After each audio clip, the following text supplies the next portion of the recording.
तस्मात् निरतमः अत्र पञ्चमोऽध्यायः कर्मसन्न्यासयोगः। अर्जुन उवाच सन्न्यासं कर्मयोगं च निःश्रेयसकरावुभौ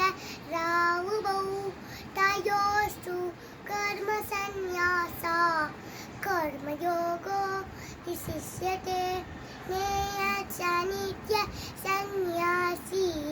यो न द्वेष्टि न काङ्क्षति नित्यमोहिन अहबाहो सुखं बन्धात् प्रमुच्यते। ज्ञेयश्च नित्यसन्न्यासी यो न द्वेष्टि न काङ्क्षति नित्यमोहिन अहबाहो सुखं बन्धात् प्रमुच्यते।